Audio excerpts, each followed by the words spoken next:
अभ्यास हमें परिपूर्ण बनाता है और लंबे समय तक अभ्यास करने के बाद हमारा काम प्राकृतिक कौशलपूर्ण, तेज और स्थिर हो जाता है। कुछ ये बातें हमारे मध्य प्रदेश के कूनो राष्ट्रीय उद्यान में जो 8 चीते नामीबिया से लाए गए हैं उनके लिए भी सटीक बैठती हैं। जी हाँ दोस्तों, जैसा कि आप सब लोग इस समय चर्चा में सुन रहे होंगे कि कूनो राष्ट्रीय उद्यान जो कि मध्य प्रदेश में है और इसके श्योपुर और मुरैना 2 डिस्ट्रिक्ट में कूनो राष्ट्रीय उद्यान लाई करता है, जिसका क्षेत्रफल 3200 वर्ग किलोमीटर के आसपास है। भारत का पहला चीता अभयारण्य बन गया है। 1981 में वन्य अभयारण्य के रूप में इसकी स्थापना हुई थी और 2018 में राष्ट्रीय उद्यान के रूप में इसको मान्यता दी गई। यहाँ कूनो नदी बहती है, कूनो नदी, इसी नदी के नाम पे इसका नाम कूनो राष्ट्रीय उद्यान रखा गया है। ठीक है, चंबल और सीप नदियाँ भी यहाँ बहती हैं, लेकिन कूनो नदी क्योंकि बीचों बीच बहती है, इस वजह से कूनो नदी के नाम पर इसका नाम कूनो राष्ट्रीय उद्यान रखा गया है। अभी जो चीते नामीबिया से भारत लाए गए हैं वो कोई 1-2 दिन की कहानी नहीं है। दशकों पहले इसके प्रयास शुरू हो गए थे। 2009 में चीता पुनर्वास के लिए संभावनाओं की खोज शुरू की गई थी कि भारत में। और क्योंकि जो चीता होता है वो एक ग्रासलैंड का प्राणी होता है। ग्रासलैंड बोले तो ना तो बहुत घने जंगल चाहिए और ना ही रेगिस्तान चाहिए, तो ऐसी भूमि चाहिए जहाँ पे घास के मैदान हों, बहुत ऊंची और बहुत नीची पर्वत एवं घाटियाँ वहाँ पे ना हो, हल्की फुल्की ऊंचाई वाले मैदान हो। क्योंकि जो चीता होता है एक बहुत ही तेज़ गति से दौड़ने वाला जानवर होता है और तेज़ गति से दौड़ने के बाद ही ये अपने शिकार को पकड़ता है।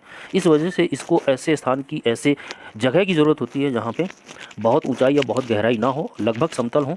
तो इसलिए ये ऐसे क्षेत्रों में पाया जाता है जो ग्रासलैंड के रूप में होते हैं। नामीबिया में जहाँ पर ये भी लाया गया है वहाँ सवाना ग्रासलैंड जैसी प्राकृतिक जलवायु थी। 1950 के दशक में चीते भारत से विलुप्त हुए थे और अब 70 साल बाद जाकर के पुनः भारत में चीतों का आवास प्रारंभ हुआ है। जब 1950 के दशक में चीते विलुप्त हो गए थे तो भारत में ग्रासलैंड की जो इकोलॉजी है वो प्रभावित होना शुरू हुई थी और काफ़ी हद तक वो सफ़र कर रही थी। इस वजह से ये प्रोग्राम बनाया गया कि भारत में चीतों का पुनर्वास कराया जाए। अभी 17 सितंबर 2022 ये डेट आपको याद रखनी है। इस डेट के ऊपर क्वेश्चन बनाया जा सकता है। 5 मादा और 3 नर चीते, ये डेट हमारे प्रधानमंत्री मोदी की बर्थडे की भी डेट है, इस दिन उनका बर्थडे भी होता है। 5 मादा और 3 नर चीते प्रधानमंत्री मोदी ने बाड़े से रिलीज़ करके कूनो राष्ट्रीय उद्यान में शामिल किया। जो ये 8 चीते आए हैं जिनमें 5 मादा और 3 नर हैं, अगर इनके नाम की बात करें तो ओबान, फ्रेडी, क्रेडी, आसा, सवाना, सिवली, सैसा और सासा, ये 8 नाम हैं। ये नाम के ऊपर भी क्वेश्चन बनाया जा सकता है क्योंकि ये स्टेट पीसीएस वाले ऐसे क्वेश्चन बना देते हैं। तो आपको इन नामों को भी थोड़ा अपने दिमाग में रखना है। ये डेट आपको तो याद ही रहनी चाहिए। इन नामों के 8 चीतों को कूनो नेशनल पार्क में छोड़ा गया है। अब कूनो नेशनल पार्क में चीते तो आए हैं, लेकिन उनके रहने के लिए इन्वायरमेंट भी क्रिएट करना है।